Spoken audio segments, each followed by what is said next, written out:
Halo guys, kembali lagi bersama saya Stephen di channel Broview. Kali ini saya akan membahas alur cerita film yang berjudul Bloodhounds. Film ini bercerita tentang dua petinju muda yang bersatu dengan rentenir yang baik hati untuk mengalahkan rentenir kejam yang memangsa orang yang putus asa secara finansial. Seperti apakah kisahnya? Langsung saja, sebelum masuk ke ceritanya seperti biasa, siapkan apa? Ya tentunya Kopai dan Utbray untuk menemani kalian dalam menonton alur cerita film ini. Selamat menyaksikan dan celepot!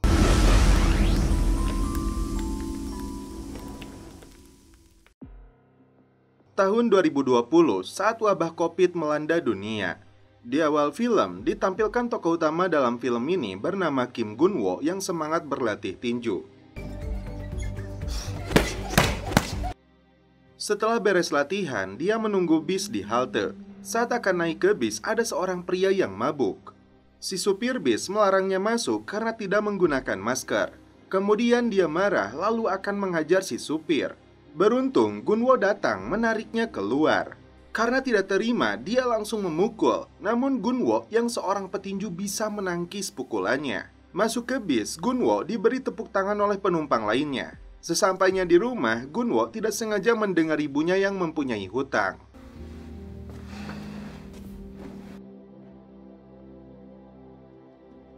Di tengah resesi COVID-19, media televisi memberitakan proyek pembangunan gedung yang ditunda mengancam keselamatan warga.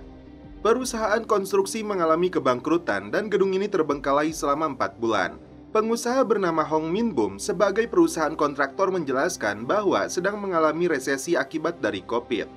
Namun dari pihak bank telah meminjamkan 400 miliar won untuk pembangunan gedung. Di tengah perdebatan mereka, asisten wali kota berharap agar pembangunan gedung segera diselesaikan demi keamanan warga. Kemudian datanglah pria yang bernama Kim Yong-gil. Dia adalah anggota dewan sekaligus di bidang investasi alias rentenir.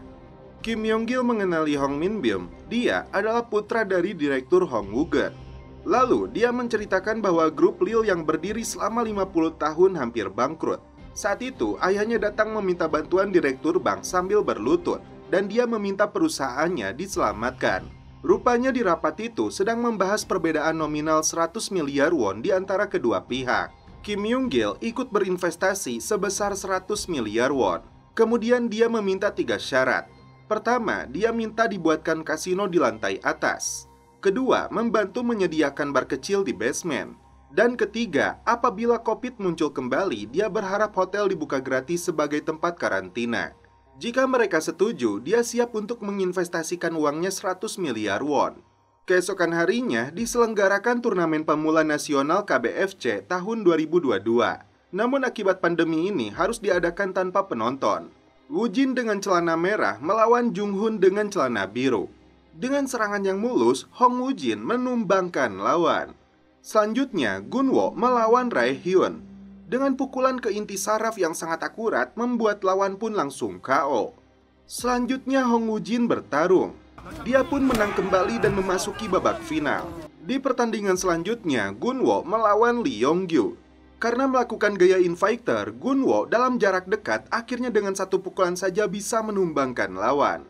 Selanjutnya pertandingan final antara Gun-woo dan Woo Jin. Woo Jin yang diberi arahan oleh pelatihnya menganggap dia marinir yang tidak terkalahkan. Woo Jin yang terus menahan banyak pukulan, di waktu yang pas Gun-woo berhasil menghajar tulang rusuk. Namun Woo Jin bangkit kembali. Di dalam benaknya, dia akan memberikan serangan balik yang akan menumbangkan Gun-woo, namun ternyata yang terjadi adalah sebaliknya.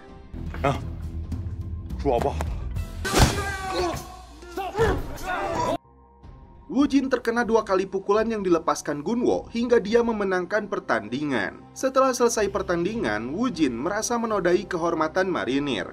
Saat pelatihnya akan pergi, dia diberi uang untuk memesan makan. Dia melihat Gun-woo yang menunggu untuk mengajak makan bersama.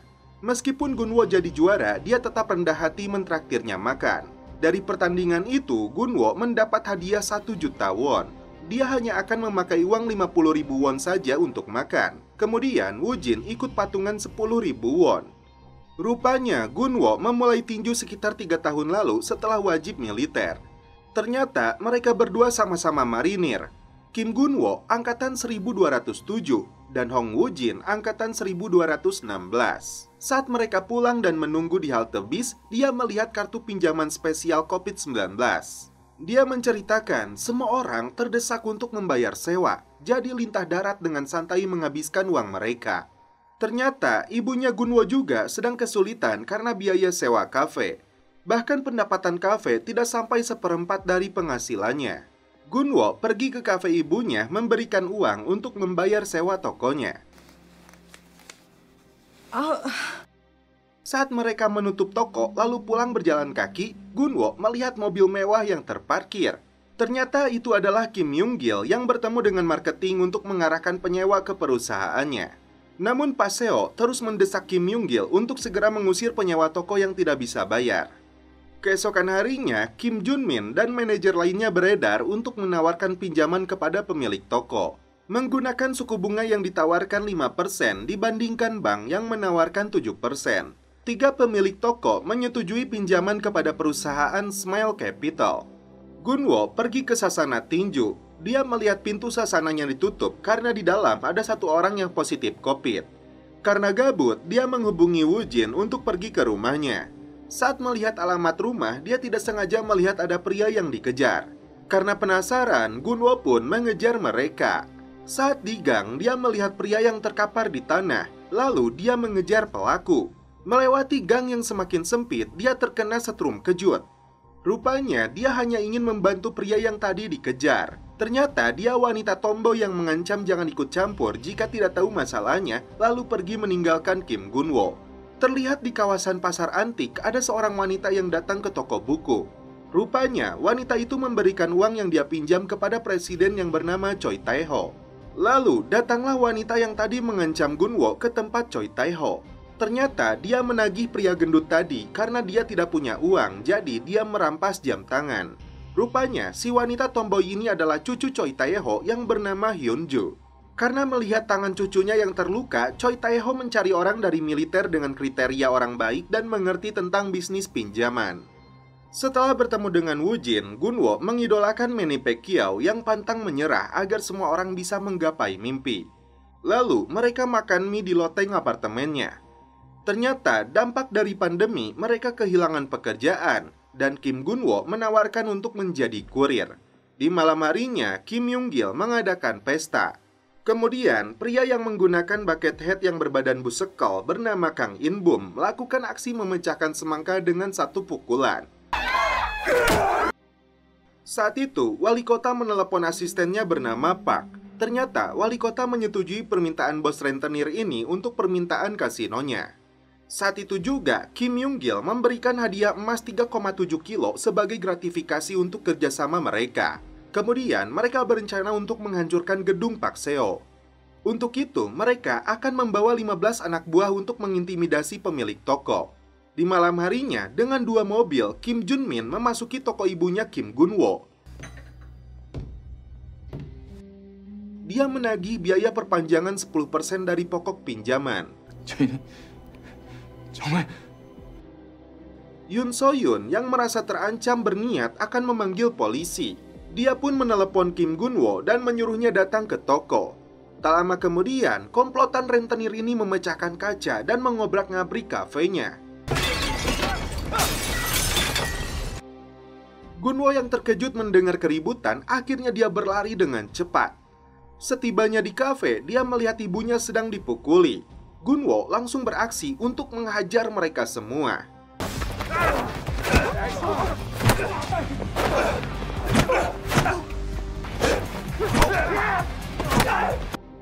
Setelah itu, dia hampiri ibunya yang ketakutan dan mengancam si Jun-min. Tiba-tiba datanglah bos mereka Kim Myung-gil dan algojonya Kim In-bum. Kim Myung-gil mengatakan bahwa ibunya meminjam uang pada perusahaannya. Karena dia tidak mau membayar hutangnya, akhirnya Bum bertarung melawan Gun-wo.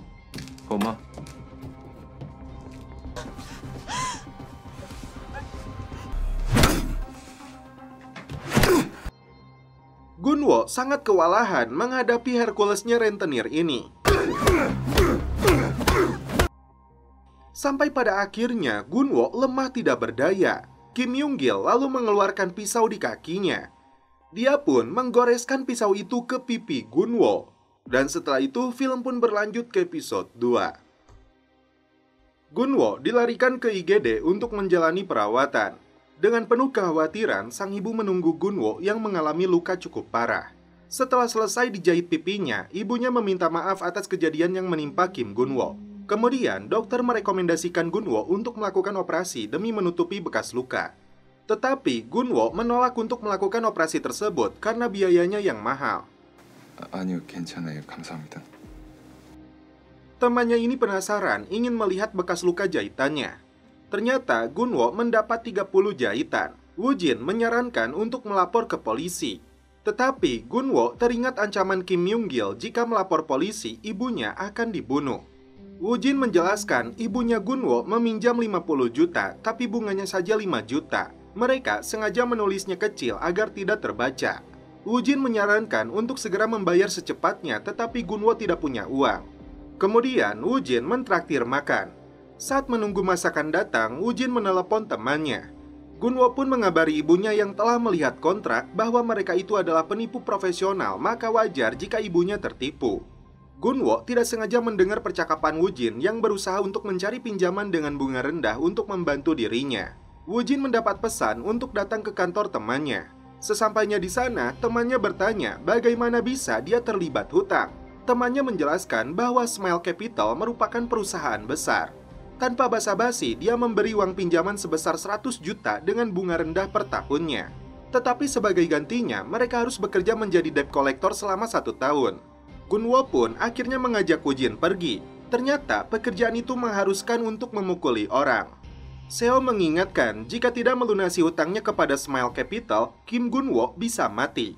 Woo-jin pun menyerahkan kembali uang yang temannya berikan lalu pergi meninggalkan Pak Seo. Di tempat lain, seorang pria bernama Yang Jae-myung sedang melakukan transaksi pinjaman ke beberapa rentenir. Setelah selesai, Jae-myung mengantarkan uang itu kepada Kim Jun-min. Jae-myung sendiri tidak sadar kalau dia sedang diikuti oleh Hyun-ju. Di tempat lain, seorang mantan marinir bernama Pak Moon sedang mencari kandidat untuk bekerja dengan Pak Choi, orang kepercayaan Direktur Bang Sung-ho. Akan tetapi setelah beberapa hari, dia belum juga menemukan kandidat yang cocok. Tak lama kemudian, Woo-jin menelepon. Woo-jin dan Gunwo berlari untuk cepat sampai. Dirasa mereka berdua memenuhi kriteria yang dicari selama ini, Pak Moon merekomendasikan mereka bekerja dengan Pak Choi. 내가 그래서 사장님을 찾아뵈라는 거야. Ternyata, Hyun-ju merupakan satu-satunya keluarga Pak Choi dan melaporkan kejadian yang telah dia lihat kepada sang kakek. Setelah meninjau CV Gunwo dan Woo-jin, Pak Choi lebih tertarik kepada Gunwo. 건우랑 같이 다니는 친구인데요.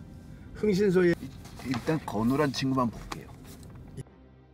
Direktur Ho pun mengatur pertemuan dengan mereka berdua di kedai Yang Jun.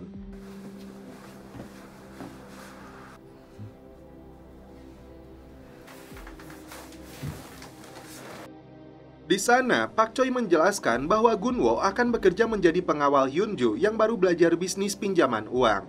Kemudian, mereka saling menceritakan latar belakang kehidupan masing-masing. Setelah pertemuan itu, Pak Choi yang sedari awal tertarik pada Gunwo menyuruh sopirnya untuk mengirim uang sebanyak 100 juta untuk uang muka selama 2 tahun bekerja. 안녕하세요. 1억입니다. Gunwo terkejut, Pak Choi sangat murah hati. 최사생 형한테 감사해야죠. Dia berniat akan menggunakan uang itu untuk melunasi hutang ibunya kepada Smile Capital. 고마워요. Di restoran, Myung-gil bertemu kembali dengan Hong Min-bum. Ternyata, Hong Min-bum membawa sepupunya yang seorang polisi bernama Min Gang-yong sekaligus senior Jangdo saat masih di akademi polisi. Myung-gil dijamu oleh Hong Min-bum dengan alkohol yang dibawanya sendiri. Sebelum membahas bisnis, Hong Min-bum sengaja mengajak Myung-gil dan Min Gang-yong untuk mabuk. Situasi makin memanas saat mereka memojokkan Myung-gil, kemudian mengancam jika bermain-main dengan nama keluarganya, dia akan mati. Lalu Myung-gil menyuruh Jangdo bersama Bum untuk mencari kelemahan Hong Min-bum. Gunwo dan temannya datang menemui Pak Choi sebelum jam 10 pagi. Terlihat Pak Choi tersenyum karena anak ini sangat disiplin. Woo-jin meminta kepada Pak Choi untuk diizinkan bekerja dan membantu Kim Gunwo. Pak Choi membayar gaji bukan untuk mengawalnya, tapi mengawal cucunya. Ternyata Hyunju tidak setuju jika ditemani oleh pengawal. Kemudian Hyunju datang ke toko untuk menyuruh mereka berdua keluar. 빨리 나가라고. Gunwo lalu berlutut memohon untuk mempekerjakannya. Dia beralasan tidak bisa mengembalikan uang Pak Choi jika Hyunju menolaknya. Saat di KFC, Gunho lantas memberitahu bahwa ibunya tertipu, lalu mereka menghancurkan semua tokonya. Hyunju lalu menjelaskan bahwa kakeknya bukan rentenir, tapi terkadang ada orang yang memanfaatkan niat baik. Yang Jae-myung, salah satunya yang berpura-pura menjadi tunawisma, kemudian mencuri KTP dari tunawisma lain. Hyunju mengira pasti ada orang lain di belakang Jae-myung. Lalu dia memberikan foto, ternyata Gunho mengenalinya. Kemudian mereka bertiga mengintai pergerakan Jae-myung dan temannya.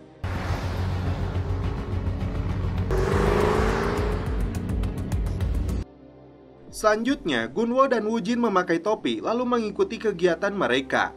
Dengan diam-diam, mereka berdua terus membuntuti. Jae-myung beralasan bahwa mereka dari asosiasi tunawisma yang didanai kota Seoul. Kemudian akan menyalurkan 300.000 won bantuan dari pemerintah. Dengan memberikan KTP saja langsung didaftarkan. Gunho melaporkan bahwa dia sudah dapat 4 KTP. Saat menemui kakek-kakek yang sedang tidur, rupanya dia telah mengambil KTP-nya. Oleh sebab itu, si kakek mengenalnya. Bukannya menolong, si kakek ini malah disiksa oleh mereka bertiga. Dan setelah itu, film pun berlanjut ke episode 3. Karena tidak tega melihat si kakek tua ini dipukuli, akhirnya Gunwo menghajar dua pria itu. Kemudian mereka bertiga pun kabur. Kim Hyunju melihat ada ambulan di tempat toko tadi. Benar saja, Kim Gunho melaporkan bahwa ada tunawisma yang terluka parah. Kim Hyunju kesal karena Jae-myung kabur. Gunwo menjelaskan apa yang dia lakukan ini karena alasan kemanusiaan, karena dia tidak mau membiarkan kebatilan di muka bumi ini. Selanjutnya, Hong Woojin menelepon untuk meminta maaf karena itu kesalahannya. Dia menyuruh mereka untuk datang ke toko buku. Setelah sampai, Kim Hyunju mengatakan dia tidak bisa bekerja sama lagi. Rencananya adalah membuntuti untuk mengumpulkan bukti, tetapi mereka mengacaukan rencananya. Gunwo lalu memisahkan perdebatan mereka. Setelah itu, Gunwo membuka perbannya agar Kim Hyunju mengerti bahwa bos Smile Capital yang telah merobek wajahnya dengan pisau. Kemudian Kim Gunho memberikan topi untuk berpamitan pergi. Lalu mereka berdua mendapat SMS agar besok pagi datang kembali ke kantor. Kim Hyunju melihat tingkah laku mereka membuatnya merasa kasihan. Saat di tempat simulator golf, Kim Junmin mendapat pesan dari Jae-myung. Dia melaporkan bahwa ada orang yang membuntutinya. Sebelum dia bekerja dengan Kim Junmin, dia pernah meminjam uang di satu tempat. Rupanya, dia datang dengan memakai topi yang sama saat membuntuti Jae-myung. Keesokan harinya, Woojin menjelaskan kejadian kemarin malam. Gunwo terkejut saat mendengar pinjaman dengan satu KTP sekitar 50 juta won tiap akunnya. Hyunju merencanakan untuk mencari rentenir yang ditipu oleh Yang Jae-myung lalu mengembalikan uang yang dicuri dan ambil komisi. Kemudian tidak sengaja, Hyunju melihat CCTV. Dia terkejut bagaimana dia bisa tahu tokonya. Dengan cepat, Hyunju menutup gerbang toko, lalu Woojin mematikan lampu luar.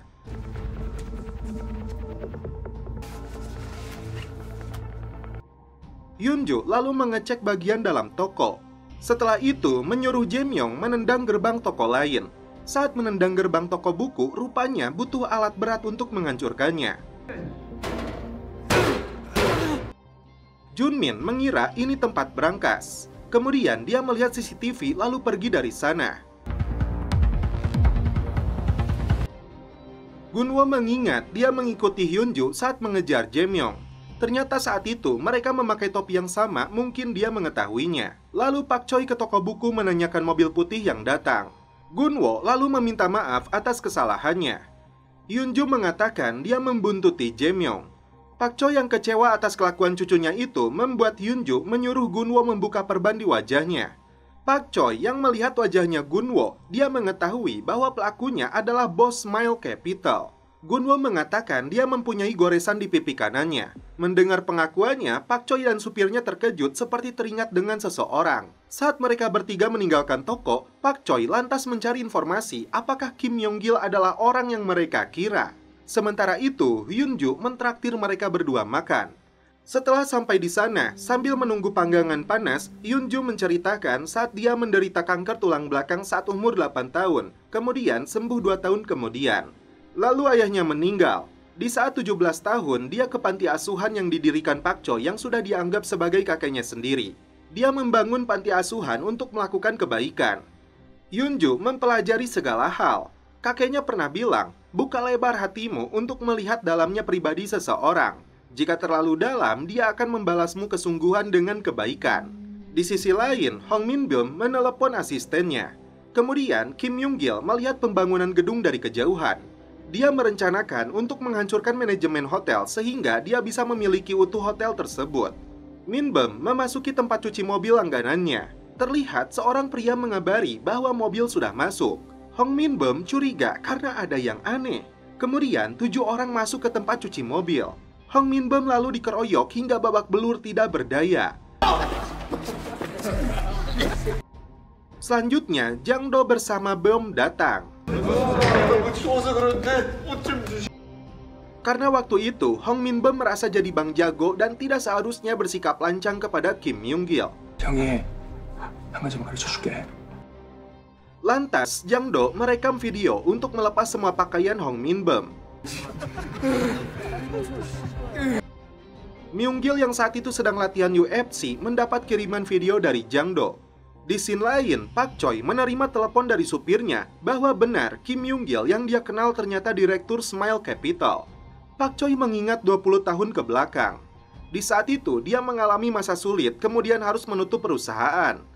Terlihat Myung-gil dengan niatan buruk melihat berangkas di dalam kantor Pak Choi. Di malam harinya, dia mendapat telepon dari Oh In-muk bahwa ada 2 orang perampok memasuki kantor. Maka Pak Choi bergegas pergi ke kantornya. Ternyata Kang In-beom yang muda terlihat cemas karena rekannya ini belum berhasil membuka brankas. Setelah berhasil, mereka langsung menggasak seluruh isinya. Mereka pun melihat surat perjanjian yang bernilai miliaran won. Pak Choi kemudian memasuki kantornya. Dia sempat meminjam stik baton untuk berjaga-jaga. Kang In-beom merasa ada orang masuk ke kantor.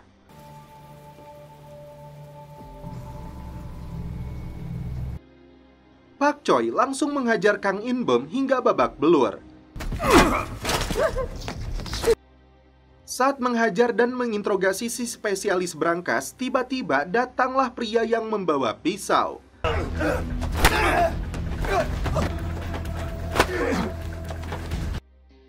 Ternyata otak dari perampokan ini adalah Kim Yung-gil. Keduanya terlibat pertarungan. Pak Choi berhasil membalikan keadaan, kemudian menggoreskan pisau itu ke pipinya.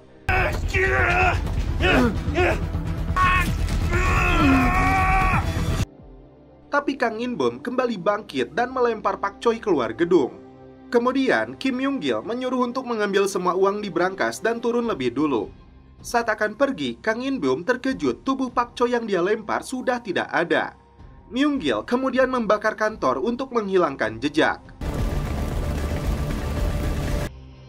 Pak Choi tersadarkan oleh Oh In-muk untuk menjemput dia pergi. Saat di luar lift, dia bertemu Kim Hyun-ju untuk mengingatkannya hindari masalah dengan Jae-myung. Pak Choi ingin menghabiskan sisa waktu dengan damai sambil mengajarkan sesuatu dan memberikan warisan untuknya. Myung-gil pergi bersama Kang In-beom menggunakan mobil Ferrari. Sesampainya di tempat peti kemas, dia membuka kontainer. 그러면 자동으로 돈 세탁이 된다. 아직도 후회돼. Rupanya di dalam tersimpan brankas yang terisi batangan emas yang tersusun dengan rapi. Dia berencana apabila bisnis di Korea gagal, dia akan membawa emas ini pergi ke Vietnam. Keesokan harinya, ketika Woo Jin mengajak makan tumis B2 di rumah si bibi langganannya, dia melihat barang-barangnya dihancurkan. Dan ternyata dia memiliki hutang kepada rentenir. Oleh sebab itu, dia menghubungi temannya. Namun ternyata belum lama ini dia ditipu orang yang pinjam 500 juta won. Gunwo berinisiatif untuk menangkapnya. Tetapi Hyun-ju mengatakan bahwa kakeknya sudah melarang. Karena kasihan, dia pun melakukan pengintaian lagi kepada Yang Jae-myung. Saat mereka sedang berjudi, temannya melihat mobil yang mencurigakan dan terparkir di pinggir jalan. Jae-myung kemudian menelepon bosnya bahwa mereka telah datang.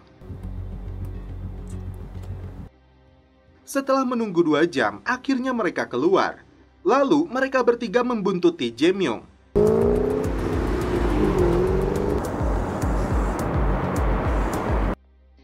Jae-myung lantas turun menuju basement, kemudian diikuti Kim Gun-wo dan Woo-jin. Yoon-ju menunggu mereka di mobil sambil memantau situasi. Jae-myung mengetahui mereka dan menyuruhnya keluar. Tak lama, Yoon-ju melihat mobil dari arah barat dan selatan dengan banyak orang. Sadar telah dijebak oleh komplotan rentenir, saat itu juga Yoon-ju menelepon kakeknya untuk meminta bantuan. Dan setelah itu film pun berlanjut ke episode 4. Di awal film, terlihat Lee Do-young sedang membaca buku, kemudian mendapat panggilan dari Pak Choi. Sedangkan Gun-wo dan Woo-jin dikepung oleh kelompok preman Myung-gil. Kim Jun-min memerintahkan Pak Bae untuk mencari tahu alamat rumah ibu Gun-wo.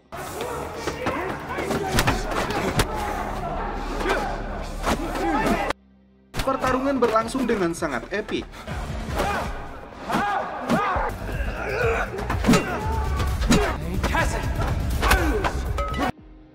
Pukulan demi pukulan mereka lepaskan untuk melumpuhkan komplotan rentenir ini. Saat mereka kewalahan karena banyaknya musuh yang harus dihadapi, Yoon-ju pun datang untuk membantu mereka.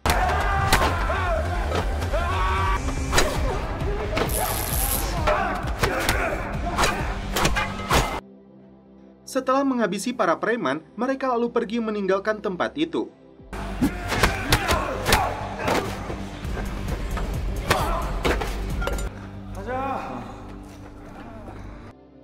Berpindah ke tempat tinggal ibunya Kim Gun-wo, dia menduga yang membuka pintu itu adalah anaknya. Merasa curiga, saat itu juga dia bergegas menutup pintu, namun si penyelinap berhasil masuk ke dalam kamar. Ternyata Jae-myung bersama temannya berhasil membawa ibunya Kim Gun-wo. Tapi beruntung, aksi mereka bisa dihentikan oleh Hwang Yang-jung. Kemudian, dia mengeluarkan pisau sashimi. Jae-myung melihat temannya ditikam, lalu dia berlari membawa ibu Kim Gun-wo.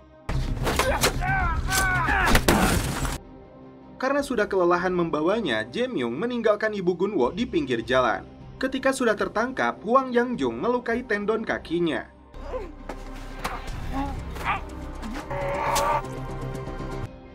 Sementara Lee Do-young mendatangi lokasi penyerangan untuk memantau situasi di sana. Kembali ke toko buku, Gun-wo sedang mengobati lukanya. Kemudian dia mendapat telepon dari ibunya. Ternyata ibunya sudah berada di rumah Pak Choi, lalu Pak Choi menyuruhnya untuk datang. Setibanya di rumah Pak Choi, ibunya khawatir melihat kondisi Gun-wo dan Woo-jin yang penuh luka. Kemudian mereka segera menemui Pak Choi. Pak Choi marah karena khawatir saat Kim Hyun-ju meneleponnya. Pak Choi mengatakan bahwa ini bukan pertandingan kalah atau menang, tetapi ini perang yang hanya berakhir jika seseorang mati. Merasa situasi sudah tidak aman, Pak Choi memerintah Hyun-ju untuk membawa ibu Gun-wo ke panti asuhan. Kemudian, Yang-jun akan menuntaskan masalah yang sudah terjadi. Saat itu, Pak Choi membuka brankas untuk mengambil pistol. Dia mencoba melatih kembali insting tembakannya. Myung-gil mendatangi rumah sakit. Dia melihat 30 anak buahnya babak belur hanya oleh 3 orang. Ternyata dokter memberitahu bahwa tendon pergelangan kaki salah satu dari mereka teriris pisau. Jae-myung mengungkap ciri-ciri pelaku dan dia pandai menggunakan pisau. Setelah mendengar informasi dari Jae-myung dan temannya, Myung-gil akan mengadakan rapat di kantor. Sementara itu di salah satu kafe, Hwang Yang-ju bertemu dengan Lee Do-young. Dia membahas bahwa grup Lil membeli hotel yang sedang dibangun di Gangnam. Hwang Yang-jung mencurigai pasti Kim Myung-gil menipu para rentenir. Ternyata Pak Choi sudah mengizinkan mereka untuk balas dendam. Saat rapat, Myung-gil menceritakan saat itu Pak Choi meminjamkan kepada perusahaan lebih dari 10 miliar. Bahkan gangster besar pun takut dengan ahli pisau Pak Choi. Saat itu, Myung-gil melihat aksi Lee Do-young saat membelah wajah dengan pisau sashimi. Kemudian, Hwang Yang-jung menggunakan 2 pisau dan menusuk 100 kali dalam semenit. Myung-gil sudah menduga bahwa Pak Choi keluar untuk menyelamatkan anak buahnya. Dia yakin ada lebih dari 50 miliar cash di dalam toko buku itu. Oleh karenanya, dia menugaskan Jang Do dan Byung untuk mengawasi toko buku lalu menguras uang semuanya di sana. Setelah tiba di panti asuhan, Gun-wo dan Woo-jin melihat-lihat kamar untuk ibunya. Lee Do-young mencari informasi tentang anak buah Kim Myung-gil. Ternyata di Korea hanya mereka yang bisa melakukan itu pada orang kaya. Pak Choi mendapat informasi bahwa Kim Jun Min adalah kepala divisi penjualan Smile Capital. Ternyata dia pernah dipenjara di rutan Nambus, Seoul. Lalu Jang Do sebagai ketua divisi perencanaan Smile Capital. Kemudian Lee Du-yong mengurus Kim Jun Min. Hwang Yang-jung merekomendasikan Gunwo dan Woo Jin untuk membereskan uang di toko buku di pagi hari. Lee Du-yong kemudian mengintai rumah Kim Jun Min. Hyun-ju, Gunwo, dan Woo Jin siap-siap pergi ke toko buku untuk memindahkan uangnya. Setelah masuk ke toko buku, rupanya Jang Do mengintai mereka. Karena untuk membawa dus harus menggunakan troli, Gunwo dan Woo Jin mengambil di gudang. Ketika Hyun-ju mengambil box uang, dia merasa ada yang aneh. Hyun-ju lalu pergi ke gudang, namun saat keluar dia dipukul stik baseball hingga pingsan kemudian diborgol. Saat akan membawa troli, Kang In-beom masuk. Disinilah Gunwo dan sahabatnya ini kembali menghadapi algojonya si rentenir.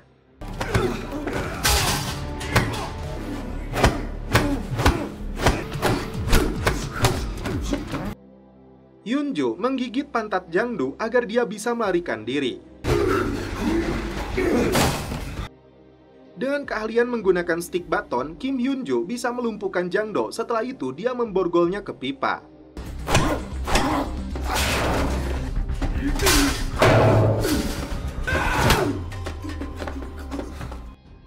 Setelah itu, Kang In-beom terkena pukulan sehingga gendang telinganya berdarah. Mereka berdua kemudian mencari cara untuk mengikatnya. Tak lama, Hyun-ju datang untuk mengambil troli. Myung-gil mendapat telepon bahwa Jang-do mendapat masalah yang mengakibatkan wajah dan mulutnya sobek. Lantas, dia menyuruh Jung agar mengumpulkan anak buah untuk menghabisi mereka. Dengan cepat, mereka memindahkan uang dari toko buku itu ke dalam mobil. Ketika semua uang sudah terkumpul, rupanya masih ada lagi uang di brankas. Woo Jin membantu Hyun-ju untuk mengeluarkan uang dan emas yang bernilai miliaran won. Mobil SUV pun dipenuhi dengan dus. Dengan cemas, Gunwo menunggu mereka berdua. Saat mereka akan pergi, rupanya mobil anak buah Jung menghadang jalannya. Karena mobilnya bermasalah, Hyun-ju menghalangi lajur mobil yang akan menerobosnya.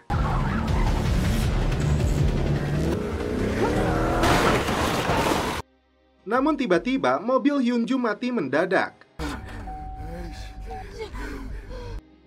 Dengan terpaksa, mereka keluar dari mobil lalu membawa tas yang berisi emas. Sedangkan Gunwo mengeluarkan 3 dus uang agar mereka berdua bisa masuk mobil.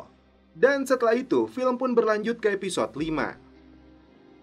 Di sini, anak buah Kim Myung-gil mengejar mereka. Karena tidak bisa berlari dengan cepat, Hyun-ju dan Woo Jin terpaksa membuang tas yang berisi emasnya. Beruntungnya, mereka bisa selamat dari kejaran anak buah Jung. Hwang Yang-jung melaporkan hasil pengintaiannya bahwa orang yang berhutang pada Kim Myung-gil lebih banyak dari perkiraan. Rupanya, dia mempunyai jaringan koneksi yang luas selama beberapa tahun. Pak Choi menyesali telah tertipu menerima Kim Myung-gil untuk bekerja dengannya. Kemudian, dia berbisnis dengan uang dan surat hutang yang dirampas dari tangannya Pak Choi. Sebab dirinya telah mengajarkan Kim Myung-gil. Pak Choi meminta maaf waktu itu telah memberhentikan Hwang Yang-jung untuk menyingkirkan Myung-gil. Hwang Yang-jung mendapat laporan bahwa anak-anak telah diserang oleh anak buah Myung-gil saat mengambil uang di toko buku. Pak Choi khawatir dengan cucunya takut terjadi apa-apa. Karena hanya diikat dengan ripet, membuat Kang In-beom dengan mudah melepaskannya. Sesampainya di rumah, Hwang Yang-jung mengajak mereka datang ke restoran untuk makan siang. Hyun-ju lalu meminta maaf karena kehilangan uang di brankas. Kemudian Lee Du-yong yang mengikuti Kang In-beom ternyata dia masuk IGD. Myung-gil mendapat informasi Kang In-beom tidak terluka parah, tapi gendang telinga kanannya pecah. Jang-do diperintah untuk melacak mobil yang mereka gunakan dengan CCTV. Menggunakan kekuasaan dan uangnya, dia mendesak polisi untuk melacaknya secepat mungkin. Myung-gil khawatir dengan In-beom karena dia ditinggalkan sendiri. Kemudian, Jang-do diperintah untuk membawa anak buahnya menjaga rumah sakit. Myung-gil menduga Pak Choi sudah mendapatkan data pribadinya. Keesokan paginya, Gunwo menghampiri Pak Choi lalu mengatakan tentang gaji yang sudah diterimanya. Pak Choi dengan baik hati melunaskan hutang karena telah menyelamatkan uangnya. Tetapi Gunwo ingin membantu menangkap Myung-gil sampai tuntas. Siang harinya, mereka bertiga datang ke restoran Hwang Yang-jung. Rupanya, Hwang Yang-jung merencanakan untuk membunuh si Algojo dan menangkap Jang Do untuk membuatnya bicara. Kemudian datanglah Lee Do-yong. Dia berencana untuk membunuh Kim Jun-min. Dengan begitu, mereka akan beraksi malam hari. Kalau anak buah Myung-gil mengetahui pergerakan mereka, maka dia akan mengerahkan semua anak buahnya. Kemudian, mereka harus berpencar ke dua sisi dan menyerang bersamaan untuk melakukan aksinya malam ini. Gunwo dan Woo-jin berlatih menggunakan pisau. Mereka harus paham menggunakan pisau agar tahu gerakan yang akan dilakukan ahli pisau. Rupanya, pisau sashimi tidak ada pelindung antara gagang dan bilahnya. 그래야 은밀로 들어와. 아웃 복소가 멀리서 잽을 툭툭 치는 거야. Setelah itu, Hyunju berlatih menggunakan stick baton di atas motornya. Di malam hari, mereka mengintai si Kim Jun-min. Dengan cepat, Lee Do-yong menggorok leher Kim Jun-min. Namun dia terkejut saat pergi ada mobil yang menabraknya. Lee Do-yong sempat dipukuli. Di waktu yang tepat, Hyunju muncul membantunya. Sementara itu, Hwang Yang-jung dan dua petinju ini masuk ke rumah sakit untuk menangkap Jang Do. Setelah sampai di lantai 7, Hwang Yang-jung langsung menyeretnya masuk ke tangga darurat. Namun, ada seorang anak buahnya mencurigai lalu masuk ke tangga darurat. Pak Choi mendapat kabar bahwa Jang Do telah tertangkap dan dibawa ke sebuah lokasi. Hwang Yang-jung menyuruh mereka berdua mencari ember lalu isi dengan air garam. Pak Choi mengabari akan tiba 5 menit lagi dan dia ingin Kim Hyun-ju melihat cara interogasi yang mereka lakukan. Myung-gil lantas ke rumah sakit melihat rekaman CCTV saat Jang Do diculik. Lee Do-yong menghamplas paha Jang Do, setelah itu Hwang Yang-jung melumurinya dengan air garam. Waduh, alas ya boy. Mereka bertiga merasa tidak tega melihat Jang Do disiksa seperti itu. Perbuatan itu membuat Hyunju tidak tahan yang membuat dirinya keluar dari sana. Tak lama, Pak Choi datang. Hyunju meluapkan kekesalannya. Pak Choi mengajarkan bahwa ini tidak akan berakhir hingga ada yang mati. Ada dua hal untuk mengalahkan organisasi yang kuat, yaitu penyebaran dan pembagian. Pak Choi mengira bahwa Jang Do lebih mengenal Myung-gil. Itulah mengapa Junmin dan In-beom mempercayainya dengan tulus. Karena Myung-gil tidak pernah tulus dari lubuk hatinya, dia selalu memperhitungkan cara memanipulasi dan memanfaatkan orang. Pak Choi dengan keahliannya sudah mengetahui semua rencana Jang Do. Karena itu, Jang Do dipastikan akan diburu oleh Myung-gil karena dianggap sebagai pengkhianat. Jang Do tidak punya pilihan selain menerima penawaran Pak Choi yang akan memberinya sejumlah uang dan menyembunyikannya ke luar negeri. Ternyata, tugas Jang Do memastikan semua tindakan ilegal tidak tercium oleh polisi dan mencegah kasusnya viral. Oleh sebab itu, dia menyimpan data-data di brankas kamarnya.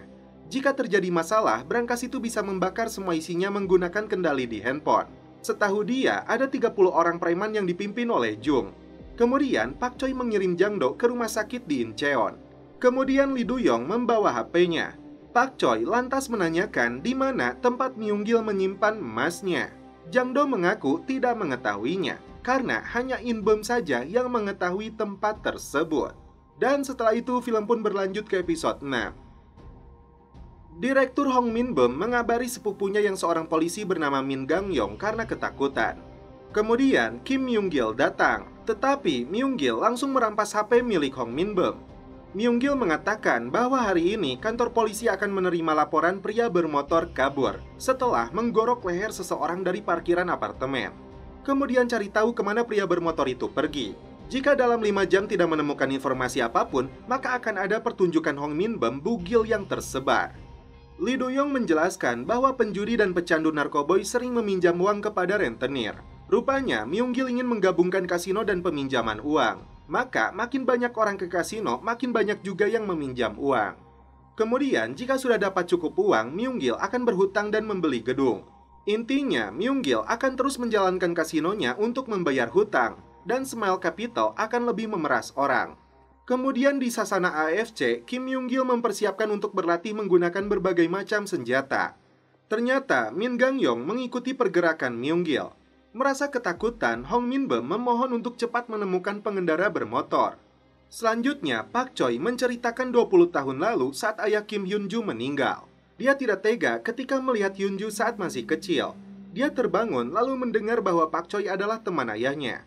Karena teringat ayahnya, Hyun-ju menangis. Pak Choi terkejut apa alasan dia bunuh diri. Dengan memberi pinjaman tanpa bunga dan hanya perlu bayar hutang pokok, Hwang Yang-jung bingung lalu dia akan menelusurinya.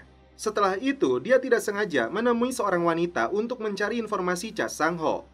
Wanita itu mengatakan bahwa dikarenakan rentenir selalu datang seenaknya kemudian mengancam dan memukulinya. Setelah itu banyak orang lain yang berhutang pada Pak Choi tetapi juga sama bunuh diri. Ternyata Myung-gil berkeliling menagih jutaan won yang dia sebut biaya perpanjangan dengan menjual nama Pak Choi.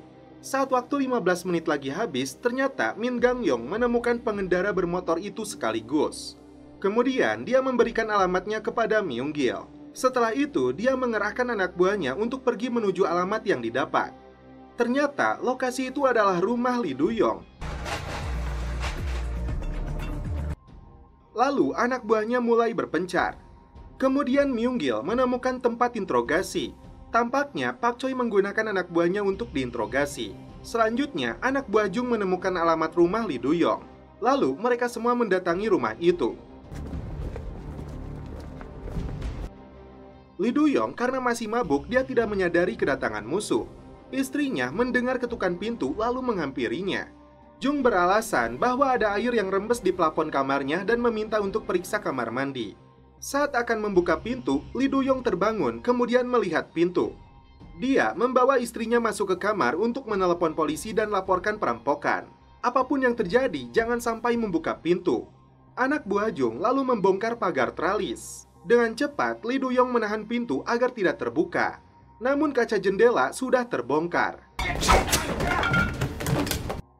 Lee Do-yong kewalahan melawan anak buah Jung hingga tidak berdaya. Myung-gil menginterogasi, jika dia memberitahu lokasi Hwang Yang-jung, maka istrinya akan selamat. Saat masuk restoran, Hwang Yang-jung tidak mencurigai jika Min-dong telah dibunuh. Setelah selesai mengganti pakaian, dia terkejut melihat Myung-gil. Pertarungan pun terjadi. Hwang Yang-jung menyadari Myung-gil memakai sepatu pisau. Saat akan menusuknya, dia tahu bahwa Myung-gil memakai rompi pelindung.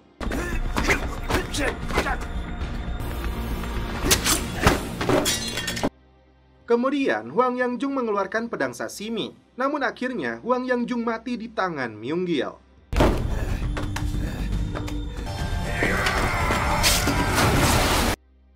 Jung dan seluruh anak buahnya mendatangi rumah Pak Choi.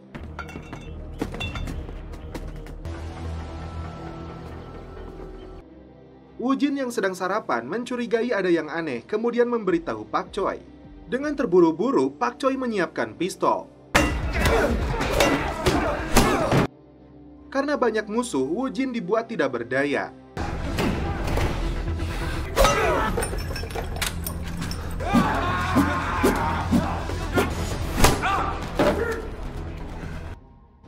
Menggunakan gaya kickboxing, Jung mampu mengunci Woo Jin lalu menikamnya. Setelah kehabisan peluru, Pak Choi yang tidak bisa apa-apa dihajar habis-habisan oleh King In-beom. Myung-gil yang datang terakhir melihat semua uang diberangkas dan kemudian menghabisi Pak Choi. Saat mereka kembali, Hyun-ju melihat asap di rumahnya. Gunwo lalu membawa Woo Jin keluar untuk menyelamatkannya.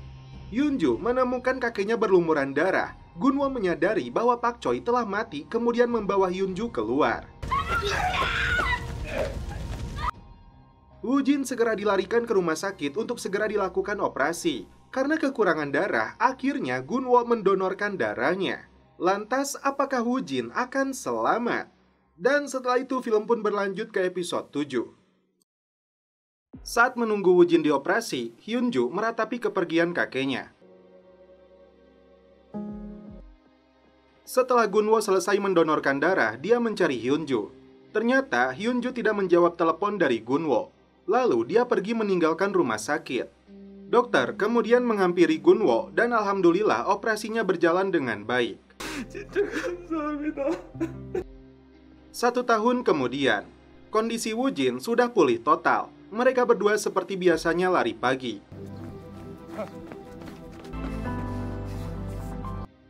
Setelah itu, mereka berlatih angkat beban lalu melatih pukulan.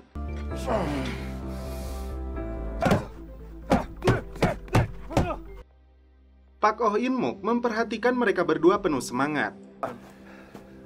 잠깐 얘기 좀 나누자. Tapi Pak Oh melarang mereka kembali ke sana untuk melakukan balas dendam karena khawatir terjadi sesuatu lagi kepada mereka. Gunwo menyimpulkan bahwa dia yakin bisa melawan dan mengalahkan Kim Myung-gil. Dia hanya perlu mengikuti instruksi dari mendiang Pak Choi. Pak Choi bilang apabila kekuatan mereka disatukan, mereka pasti akan menang. 반드시 김명기를 이길 수 있다고 믿습니다. Pak Oh kemudian berziarah ke makam Pak Choi. Di sini dia menemukan surat dari Hyunju. Saat membaca suratnya, ternyata Hyunju sudah berada di Roma.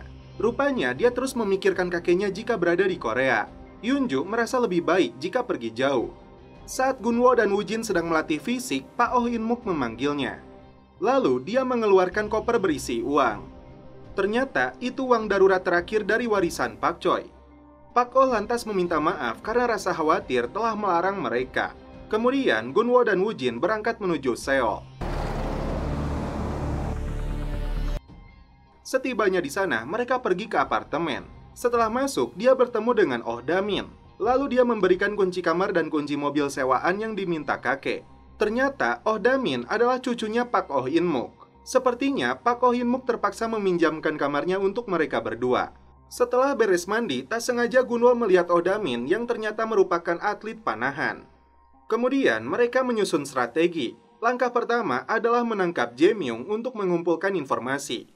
Langkah kedua, dia bertemu Moon Gwang-mu dan Im mengumpulkan sekutu agar bergerak bersama. Langkah terakhir yaitu menemukan Direktur Hong Min-beom. Saat itu, Woojin dan Gunwo menemui Im. Semua rentenir di daerah ini mempunyai koneksi dengan Im. Rupanya, Im tidak bisa melakukan itu. Dia khawatir jika rencananya gagal dan dia bisa mati. Kemudian, mereka pergi ke tempat Moon Gwang-mu. Mereka terkejut karena melihat kantornya berantakan.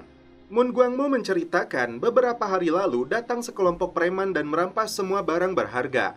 Saat itu, marketing dari Smile Capital bernama Nyonya Im menawarkan obligasi 10 miliar won yang jatuh tempo bulan depan. Kemudian Moon Gwang-mu menandatangani kontrak tersebut. Dia baru menyadari setelahnya ternyata itu tertulis kecil di tengah kontraknya. Dan itu mirip dengan kontrak Smile Capital. Rupanya Moon Gwang-mu terkejut saat mendengar Pak Choi dibunuh oleh Kim Myung-gil. Lalu terlihat Jae Myung yang bersama temannya masuk ke apartemen. Tak lama, Gunwo dan Woojin pun datang. Jae Myung ketakutan karena itu dia akan beritahu segalanya kepada mereka. Gunwo dan Woojin terkejut saat mendengar Junmin masih hidup. Karena Jae Myung sudah muak kepada Kim Junmin, dia mendengar mereka masih berselisih dengan grup Lil. Tapi ketika Kim Myung-gil sedang pesta di bar, dia berkelahi sampai pergelangan tangannya patah.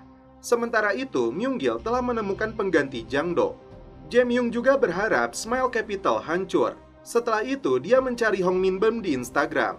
Di malam harinya, Min-beom bertemu dengan Myung-gil. Dia menyuruh menyiapkan kontrak agar uangnya bisa cair. Kemudian, Kang In-beom menyeretnya ke pinggir gedung. Dia meminta merevisi kontrak sesuai perintahnya dan memberikan pada hari Jumat. Saat kembali ke mobil, Hong Min-beom mendapat DM dari orang tidak dikenal. Kemudian Min Gang-yong menyuruhnya untuk menemui mereka.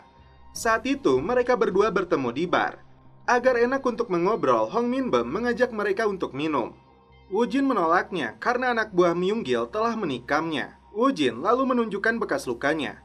Dengan terpaksa, Gunwo akhirnya menerima ajakan itu. Woojin terkejut melihat Gunwo tidak biasanya minum-minum. Ternyata Gunwo tidak merasa mabuk meskipun sudah menghabiskan 3 botol.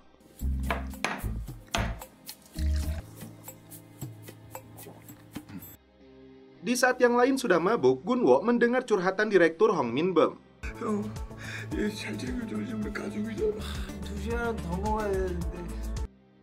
Di pagi harinya, dia terbangun. Direktur Hong terkejut saat melihat mereka berdua di rumahnya. Kemudian, rencana mereka akan membawa ahli komputer dari kepolisian lalu meretas HP Myung-gil untuk membakar isi berangkasnya. Setelah itu, Gunwo dan Woo-jin mendatangi kantor Lil Group. Mereka diperkenalkan pengawal Min Gang-yong yang bernama Detektif Yoon Han-gu, lalu bertemu dengan Ketua Divisi Cyber Kang Tae-yong. Ada dua cara untuk meretas HP Myung-gil. Yang pertama adalah Wi-Fi. Kang Tae-yong bisa menyusup HP-nya saat terhubung ke Wi-Fi. Lalu cara kedua, memasang kode QR buatan dan pastikan dia memindainya. Dengan cemas, Hong Min-bum berharap rencana ini berhasil, karena dia harus melenyapkan harddisknya besok sebelum kontrak ditandatangani. Hong Min-bum mencurigai jika data itu masih ada, urusan dia dan Myung-gil tidak akan beres. Lalu, mereka memasang semua perlengkapan untuk besok. Keesokan harinya, Myung-gil datang bersama pengacara. Saat Myung-gil sudah memindai barcode, Kang Tae-yong tidak dapat menemukan data di HP-nya. Ternyata Detektif Yoon Han-gu menduga Myung-gil punya dua HP. Kemudian, Kang Tae-yong menyarankan agar ponsel kedua si rentenir itu terhubung ke Wi-Fi. Woo-jin memberitahu Direktur Hong untuk menghapus sendiri video tersebut sebelum tanda tangan kontrak dilakukan. Min Gang-yong percaya Hong Min-bum bisa melakukannya. Kemudian, Hong Min-bum menyuruh para pengacaranya menunggu di luar. Myung-gil pun mengeluarkan HP-nya. Min-bum menginginkan menghapus videonya sendiri. Dengan cepat, Min-bum menyalakan Wi-Fi agar terhubung dengan komputer Kang Tae-yong. Selanjutnya, Kang Tae-yong menghack aplikasi yang ada di handphone Myung-gil. Kemudian, membakar semua data yang ada di harddisk. Atas keberhasilannya, Min Gang-yong berterima kasih kepada mereka. Oleh sebab itu, dia akan menjebloskan Kim Myung-gil ke penjara. Myung-gil akhirnya mengadakan pesta setelah kontrak dengan Lil Group di ACC. Saat masuk ke rumahnya, dia mencurigai ada bau gosong. Lalu dia mengeluarkan HP milik Pak Choi yang diambilnya. Setelah itu, dia menelepon orang misterius yang belum diketahui namanya.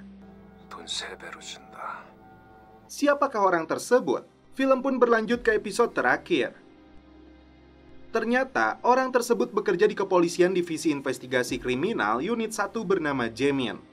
Rupanya, dia juga telah menerima ponsel Myung-gil.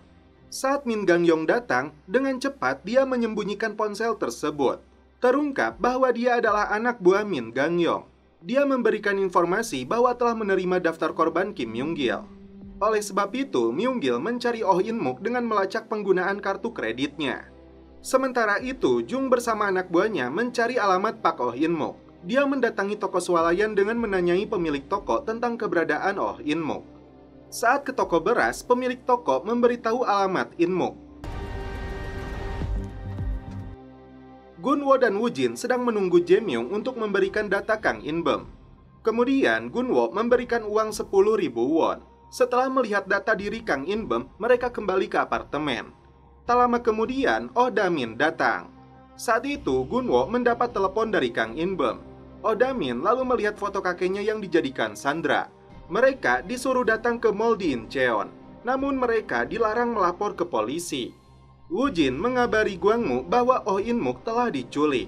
Kemudian, Gwang-mu berdandan seperti marinir. Mereka berencana masuk ke parkiran bawah tanah. Gunwo dan Woo-jin masuk lewat gerbang depan. Setelah masuk, mereka dihampiri semua anak buah Kang In-bum.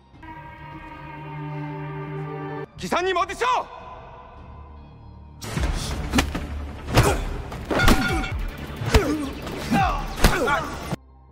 Rupanya, Oh Da-min bisa diandalkan. Dengan penuh dendam, Gunwo melawan Kang In-bum.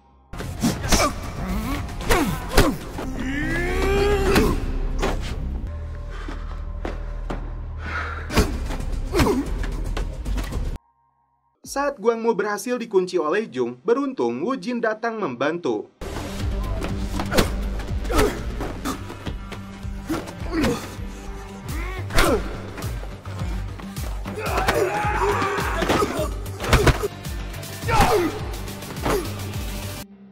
Kemudian, Jung diinterogasi untuk berbicara tentang keberadaan Myung-gil. Setelah itu, mereka membawa Kang In-bum dan Jung ke mobil. Min Gang-yong saat itu sedang menyelidiki orang-orang yang disuap di kantor kepresidenan. Tak lama, dia mendapat telepon dari Gunwo memberitahunya bahwa Kim Myung-gil menculik Oh In-muk. Gunwo mengatakan telah menangkap anak buahnya. Gang Yong meminta untuk mengirimkan lokasi tempat itu. Jaemin dipanggil oleh Min Gang Yong untuk mengirimkan personil ke TKP tempat Oh In Muk disandra. Kesempatan ini dimanfaatkan untuk melaporkan kepada Myung Gil. Saat itu juga, bos rentenir ini memberitahu si Bewok jika polisi sedang menuju ke sana. Setelah Gunwo dan Woo-jin sampai, Gang Yong rupanya tidak menemukan apa-apa. 먼저 와서 뒤져봤는데 아무것도 없어. 광호영 주장. Gwangmu kemudian menginterogasi Kang In-bum untuk mengetahui tempat di mana berangkasnya disimpan. Karena tidak mau buka mulut, ternyata Bum malah menggigit lidahnya sampai dia pingsan. Karena khawatir, mereka memanggil ambulan. Di pagi harinya, seperti biasa, Min Gang Yong memesan kopai. Hong Min Bum sedang olahraga. Dia mendapat video yang dikirim dari Myung Gil. Kemudian dia menelepon Min Gang Yong yang ternyata Myung Gil masih menyimpan videonya. Rupanya, Gang Yong diracun saat pesan secangkir kopai. Sebelum mati keracunan, polisi ini buru-buru pergi ke restoran untuk meminta garam. Rupanya, Han-gu dan Tae-yong hampir dibunuh secara bersamaan. Myung Gil menelepon Gunwo untuk datang ke tempat budidaya ikan jam 9. 오늘 밤 9시까지 양식장으로 와. Gunwo menyadari kejadian ini akan sangat berbahaya. Lebih baik mereka berdua saja yang datang. Di satu sisi, Oh Da-min ikut untuk membantu mereka. Ketika akan sampai, Oh Da-min turun dari mobil untuk berjaga-jaga di luar. Setelah sampai di sana, Junmin memerintahkan untuk menyerang mereka.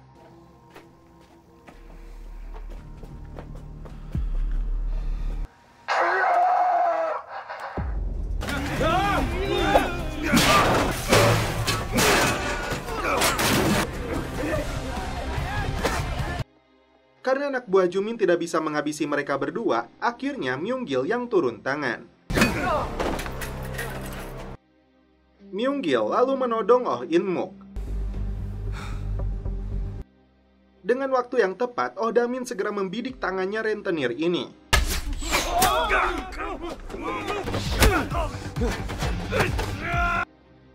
Myung Gil yang kesakitan langsung pergi dari sana.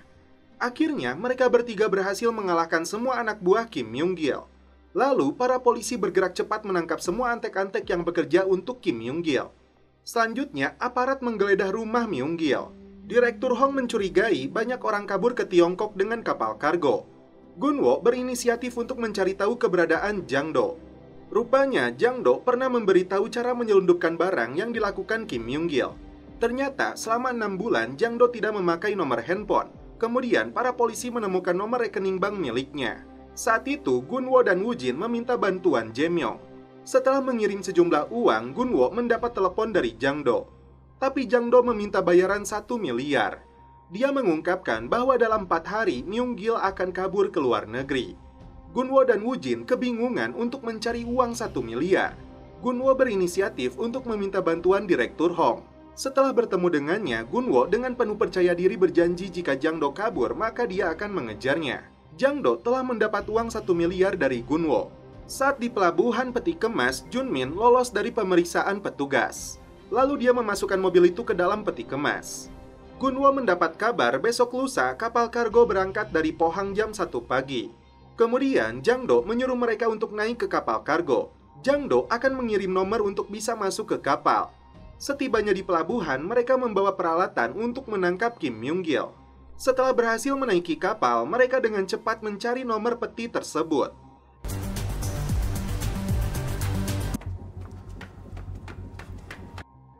Tak lama, Gunwo menemukan Myung Gil. Keduanya pun terlibat aksi kejar-kejaran. Woo-jin tidak sengaja melihat Kim Junmin yang langsung disetrumnya. Saat akan memborgol Junmin, rupanya In-bum menghajar Woo-jin. Baku hantam pun kembali terjadi.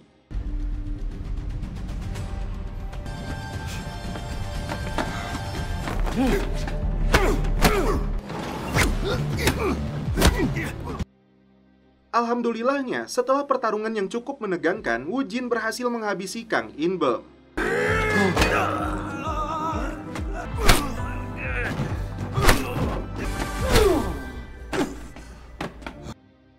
Saat akan menikam Gunwo, dengan cepat dia menahan tangannya. Gunwo mengingatkan jika dia melihatnya lagi, dia akan membunuhnya.